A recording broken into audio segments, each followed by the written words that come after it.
Mobility is a fundamental part of being independent. When we are free to move, we are able to participate in society and anything is possible. Yet the world in which we live is not fully inclusive to millions of people who live with lower limb paralysis or mobility impairments because of inaccessible environments and inadequate technology. We face multiple barriers to mobility. The Mobility Unlimited Challenge supports radical improvements in the mobility and independence of people with lower limb paralysis. Mobility devices can be life-changing, but the pace of innovation is frustratingly slow. The Mobility Unlimited Challenge aims to challenge that and to change it. In 2017, the challenge launched, and a year later, 10 entries were selected to win $50,000 each to develop their entries, and in January last year, a final 5 were selected, each receiving a further $500,000.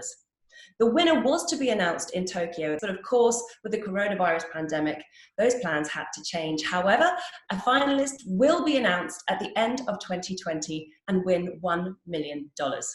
Today, we will be discussing how the future of our mobility will be affected after lockdown, thinking about how the concept of mobility will be reconsidered in the new normal. As a judge on the prize, I will remain impartial throughout this discussion. So joining me is Dr. Emily Batix, who's Associate Director at the Paul K. Longmore Institute on Disability, and she's based in San Francisco.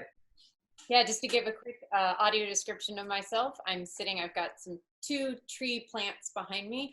I'm a white woman in my, I used to say mid-30s, but I just had a birthday, so I'm going to say late 30s. Oh, Emily, you've set the tone. You've dropped the age bomb now.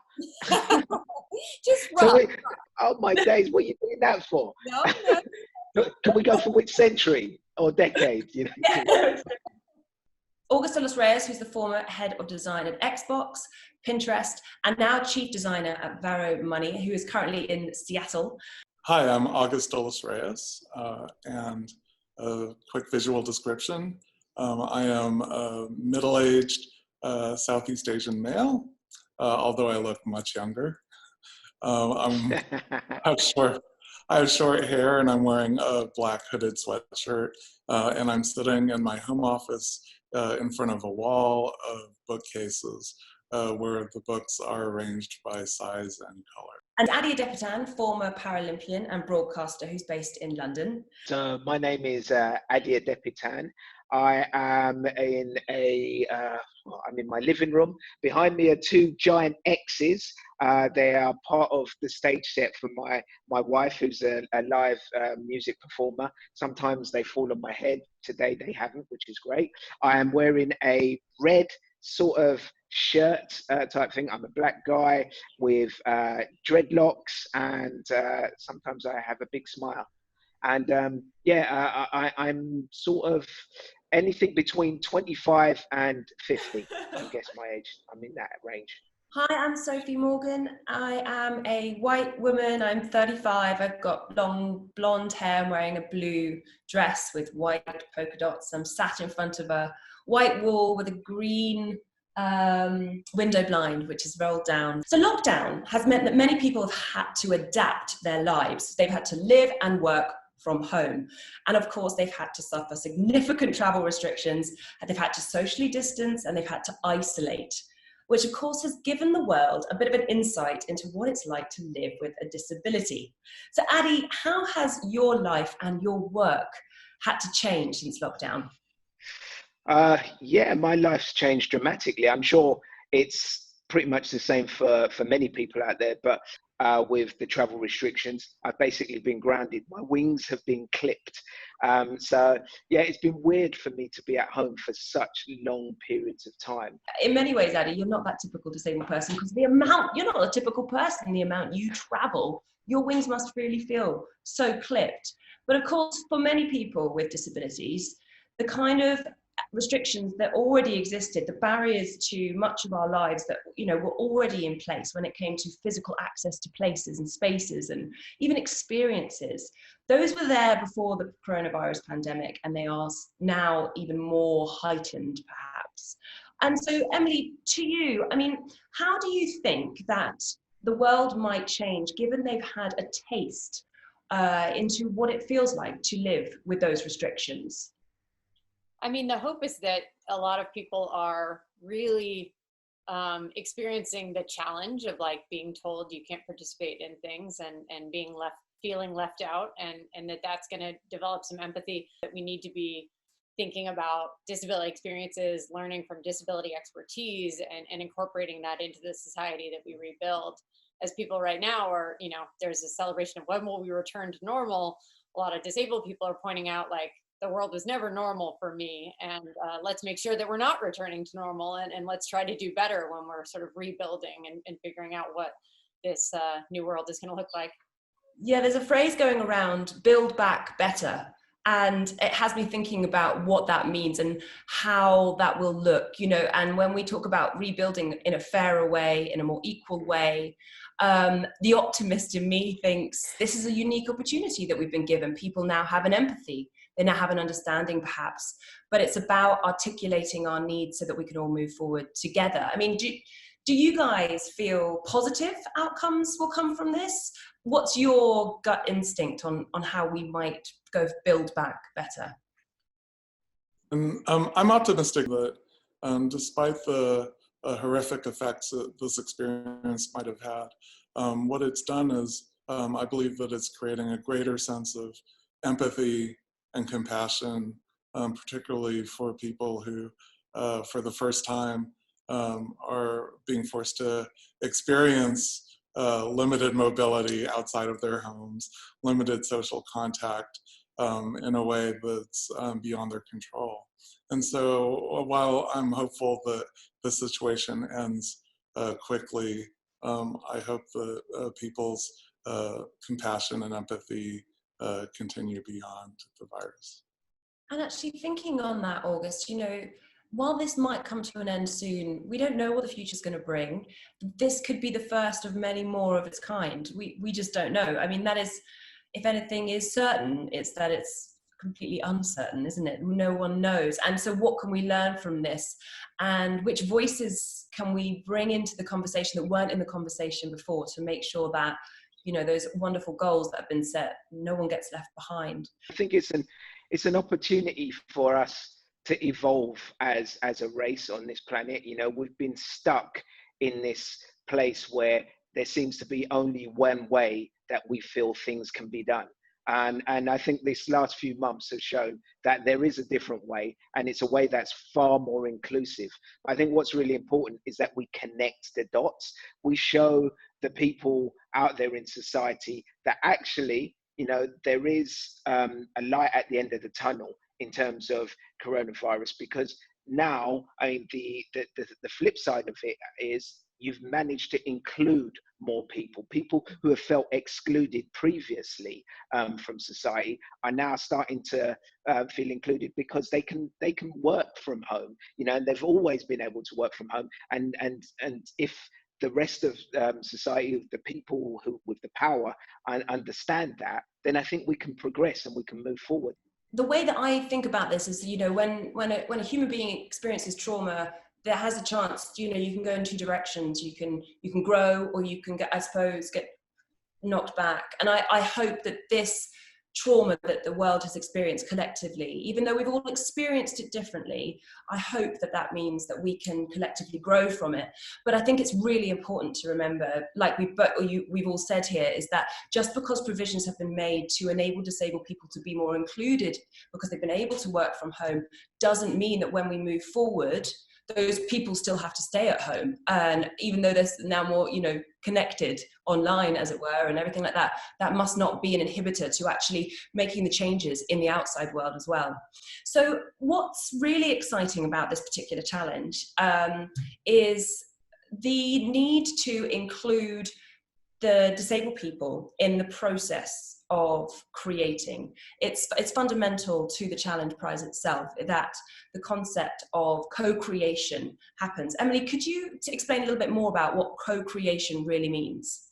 Yes, absolutely, Sophie. Co-creation is a really important step forward or movement forward in design, where it recognizes that, for far too long, the end users were kind of surprisingly an afterthought.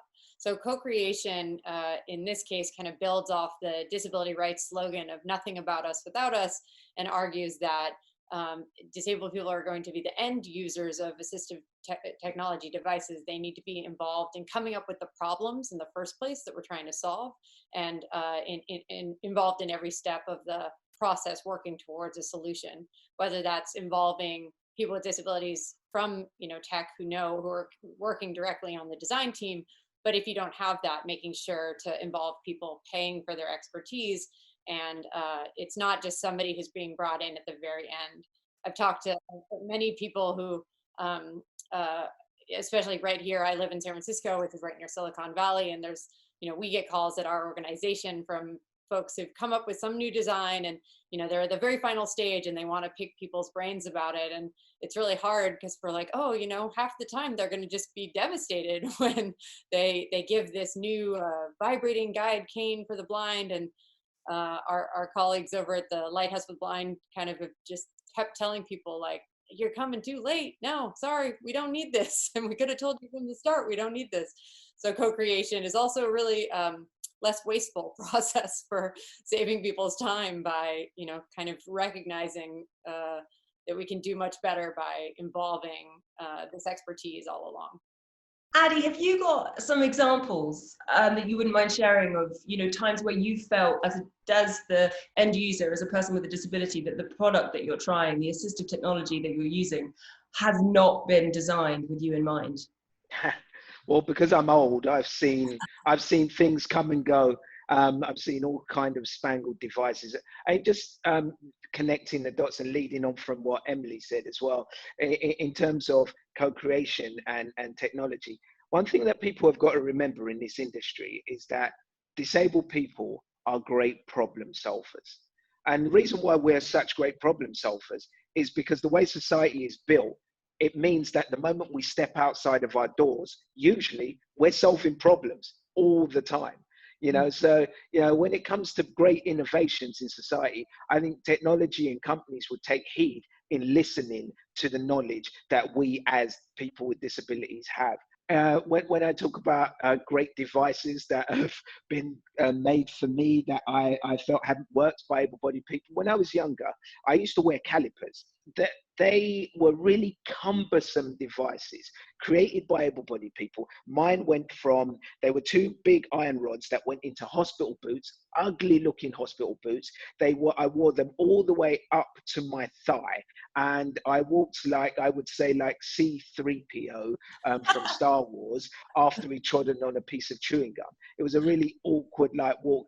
And I hated it, but I used to break the caliper a lot. And I remember when I'd go to to the engineering department at my hospital, Great Ormond Street Hospital, and the guy who built the calipers would be frustrated because I kept breaking them.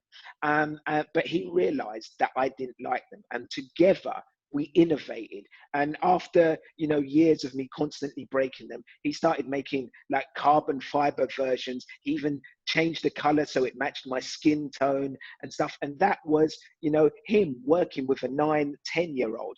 And I think it also reminds me of there's one of our devices, the Evo Walk, which has been created, and it's like a custom sort of sleeve, caliper type device, a modern version. I think if that was available when I was a kid, I would have loved it. Also, there's a park at the back of our house, and we tend to go for our daily exercise in that park. And only now have I started to really notice how bad the paths are in that park. And actually it makes me think to one of the entries, the Phoenix Instinct, the chair which self-balances itself and corrects itself. It's the interactive or intelligent chair. And maybe, that's what I need for my park. You're making me think, Addie, as well, of my experience with exoskeletons. And two things I want to say. One is, it's really interesting to hear you talk about the fact that obviously you are able to stand, you can walk. And for many people, I think this challenge could be an eye-opener to the fact that not all people that will benefit from this technologies aren't able to stand.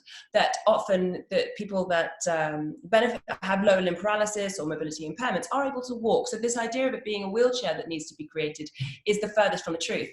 And with that in mind, I remember meeting a man who's a designer who said to me one day, he said, look, just because you've lost your ability to walk, Sophie, doesn't mean that you should be in a wheelchair. Why can't you still walk with the aid of technology? We just haven't got there yet. And that's when I was introduced to exoskeletons for the first time. And it blew my mind. It literally, I couldn't believe that I could still be paralyzed and still be unable to move or feel and walk, but I could stand up and be eye height. And it was so transformative. I mean, literally like a transformer, you know. But unfortunately, the technologies to now have been really kind of too slow, too expensive, too fast. And so this challenge has actually got two really exciting exoskeletons in the final 5. One, which is enables you, it's called Quolo, enables you to sit to stand, which when I saw it was just, for me, so wonderfully exciting. And also there's another one called Quix, which is a really lightweight exoskeleton. And these devices have been designed very much in co-creation, and they've user tested, and they've got people on board in the team. So it's really thrilling to see where this technology is going to go, and how the prize potentially could, you know, sort of accelerate the process and accelerate the innovation, which is really exciting. People with disabilities, when it comes to technology, we are the ones, and the thing that I love about technology as well, and at its essence, there should be no boundaries. There should be no limits. The only limit is what we have in our imagination. So your exoskeleton now, you know, you're calling it a little bit cumbersome, and the ones that you've used in the past. But who knows in the future, Sophie, you'll be flying in them exoskeletons. Well, I know. I mean, this is the thing. You know, when you said earlier that if you want somebody creative, talk to a disabled person. I've always felt that, because I agree, we have to think outside the box from the minute we leave the front door. Even before then, our lives are about thinking creatively. And so I've always thought, you know, that expression, you want something done, ask a busy person. Well, if you want something created, ask a disabled person. August, could you tell us a little bit more about inclusive design and universal design, and give us some examples, successful examples of both?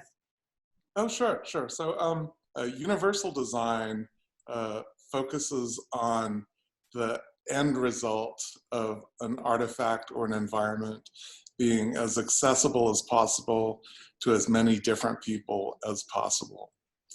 Examples of universal design include the built environment of like public spaces, like museums, airports, and so forth. Inclusive design, on the other hand, is a little bit different in that it focuses on the origin of the problem. And rather than trying to solve for as many people as possible, it typically begins with one person and one person's ability difference, or the reason why they're feeling excluded from an experience, with the assumption, and this is the big leap of faith, with the assumption that whatever solution comes about by solving that one instance actually benefits everyone else. So one of my favorite examples of inclusive design is the remote control for a television. The original design intent of the remote control was to help people with mobility differences be able to change the channel on their TVs, turn the TV off and on and so forth, because they weren't easily able to cross the living room to do so. Jump a few decades ahead, now everyone benefits from the remote control, and there's so many examples. One more thing to add about inclusive design is that it begins with just one specific instance of solving for disability. So an example is email. Vince Cerf, who works at Google, created the early email protocols because his wife is deaf and he is hard of hearing, and he wanted to create a more fluid way of communicating with his wife. And so he coded up some email protocols. Another example is the keyboard. The keyboard was invented by an Italian aristocrat whose lover, a contessa who happened to be blind, wanted to be able to write letters back and forth without requiring assistance. So the keyboard was invented. And again, that's the remote control, that's emails. Those are things that everybody in the world pretty much will use on a daily basis. And they've all been designed from that one point where they've been trying to solve a problem for a person with a disability. oh yes, and it goes on. The original design intent of the telephone was as an assistive device for the deaf. And like if we think about closed captioning, many of us take advantage of closed captioning if we're in a noisy bar or at the airport. And there are so many other devices as well. The electric toothbrush. See, if it wasn't for us disabled people, the world would have nothing. Yeah, yeah, yeah. Even cruise control on a car. I was going to add that with coronavirus right now, we're all really appreciating automatic doors. That's a really great example of something that was built for wheelchair riders and people with mobility impairments. And now all of a sudden non-disabled people are very grateful to not have to touch a door handle and just be able to bump it with the foot. I remember trying to explain this to somebody once and I really couldn't get it. And I knew it was because I was really struggling to articulate this. And I remember finding my way eventually and saying, look, sat around a table, you and I, as me as a wheelchair user and you not, there isn't that much difference. But if we were to be sat at the bottom of a flight of stairs, suddenly I'm more disabled than you. And I've tried my whole life to explain that technology has the ability to free us from our inabilities and our disabilities. And I mean, that's where I feel so kind of encouraged by some of the innovations that we've seen into the Challenge Prize, the way in which our worlds can open up when these perceived barriers, or they're not just perceived, you know, these real barriers can be overcome. So for example, WeMe, which is this wheel-on assisted power device that you can jump into as a wheelchair user, manual chair user, and it can take you around the city. Now that in itself opens up so many opportunities, doesn't it, to get it to work, to socialize. And I think at the heart of all of this is that it's that what we talked about earlier, the sort of opening our horizons and opening up our opportunities, really. And that's what the social model is about. You know, without people understanding, you know, how people with disabilities are hindered when they're mismatched with society, right? Then, yeah, they will never, we will never have that or be able to have that equality. You know, you'll end up with disabled people who are not able to fit in the workplace, who are not able to fit in the social place because they don't have devices like this to get them to the places that they want to be and to give them the opportunities that they need. And there is a saying that, you know, because this becomes oppressive. You know, if you're not able to get on a bus to go to work, you know, and you're stuck at home, or you're not able to go to the local bar to meet your friends, to meet partners, right? That becomes oppressive. And that's where inequality and discrimination comes from. This is what the beauty of these devices and this whole competition is, that it's an opportunity to make us a more equal society. Okay, a good question, an important one to all of us, and I love this, is why is it that devices that are created for disabled people aren't good looking or haven't been good looking in the past? Why is that the functionality always trumps the aesthetic, and what are we going to do about it? I think it comes down to who has the opportunity to build these devices. You know, we've touched on it a little bit earlier in terms of co-creation, but in general, these things were generally built by people with a medical thought in their process, because every time they look at something to assist disabled people, it comes from a medical side. And unfortunately, people like me, blokes, men, you know, tend to design. So everything that's made for people with disabilities is also quite it's quite cumbersome, and it doesn't look at the aesthetic, and the aesthetic is so important. In the 1980s, when Marilyn Hamilton, who is a hang glider, was in an accident and became a paraplegic, and saw the sort of wheelchair that was assigned to her and said like, oh, there's got to be something better than this. And she reached out to some of her hang gliding colleagues and got some help designing a wheelchair that would be lightweight. And it was a huge development in terms of just being a more lightweight chair. But she didn't stop there. She's like, if we're designing a chair for me, let's give it some color. And she made it neon pink. And just that huge step forward of a neon pink chair, you know, when this chair is going to be this thing that people are going to stare at, if you can give them something to stare at, that's just an incredible way to sort of take that stigma and instead turn it around and get to express yourself. I love the expression, if you can't stand up, stand out.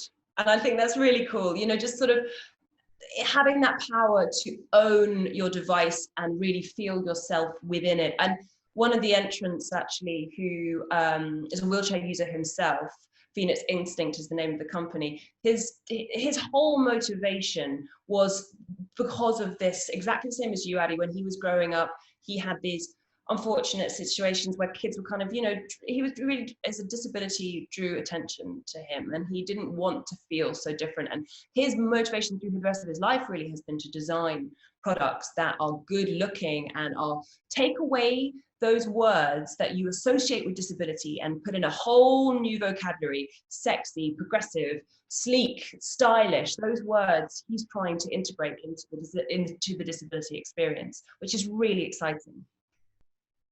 And I think our conversation is focused a lot on the aesthetics, but which is incredibly important. But you know, it's also, I don't want us to also forget that some of this is really pertinent to people's health. You know, if you don't have a chair that fits your body right, you're increasing your chances of developing pressure sores and many other complications. So I mean, so much of this stuff is really vital to somebody's livelihood. Actually, and that goes to the point with exoskeletons as well. There's a real, they're in parallel, the two most important things really, well, in my opinion anyway, is one, obviously mobilizing somebody, but also if you aren't able to walk or bear weight, it gives you that benefit, that health benefit as well. So you're yeah, absolutely. With all of this, there's that crossover, that intersection where you get the functionality met, and then you get your health benefits as well, which of course is as transformative, as important for disabled people as anything else. The medical model of disability defines disability as something based in a physiological or cognitive difference.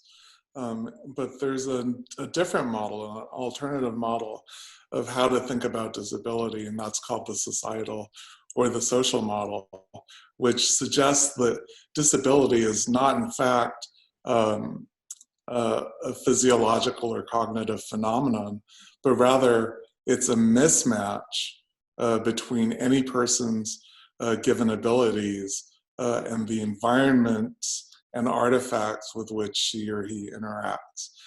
In fact, this shift from the medical model to the societal model definition of disability was outlined by the drafting of the 2006 World Health Organization Convention on Human Rights for People with Disabilities. So in other words, disability is really just a mismatch between any person's spectrum of abilities and the environments and objects with which they interact. In the United States, Berkeley in California is kind of seen as the center place of the disability rights movement here. And so much of it came out of this moment where they developed sort of the independent living movement also sort of was creating their own workshops for getting people new devices. And it was led by disabled people sort of figuring out, how do we tinker? How do we get you what you need? And they came up with the first sort of like slap-on motors to make manual wheelchairs motorized. And a group of early motorized wheelchair users using these devices were able to then roam all around UC Berkeley campus and participate in some of the social justice movement that was happening there. They called themselves the Rolling Quads. And it was an example of like the technology helped lead the way for getting out there and being able to do some of that cultural change work that has to happen too. Because if we go back to your example, Sophie, of how do you describe those moments of disability, like disability is that moment when you're at the base of a staircase. Disability is also that moment when your boss looks at you differently than looks at your non-disabled colleague. And so, we need to tackle both of those. And I think what's really exciting about seeing the range of devices that are being featured in this competition is that, different people would get to gravitate towards different things. I mean, I think myself as a non-disabled person, like everything I attach to my body is by my choice. I get to think, like, what are the earrings I want to wear that most define me? When, for so long in assistive technology, people just have not had those choices available to them. It's, this is the device that is assigned to you, that your insurer covered for you.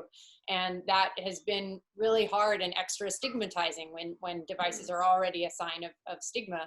It's really exciting to see that shift starting to happen, where people can have different devices available. And so rather than it being like, here's the device you get, instead it can be like, let's learn about you, let's learn about your personal, let's learn your identity, let's learn about the way you navigate the world, and start thinking about devices that fit a user's personality. People with disabilities, we have spending power.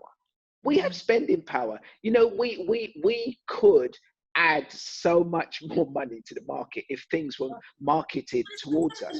But untapped market in the world, Addy, the largest. Yeah. That's what untapped. I think that we could lead this into a conversation about the perceived value of disability, which I think is kind of a bit of a underpins some of this, that like you don't need to make things beautiful because you just kind of don't think there's a value there that's going to be.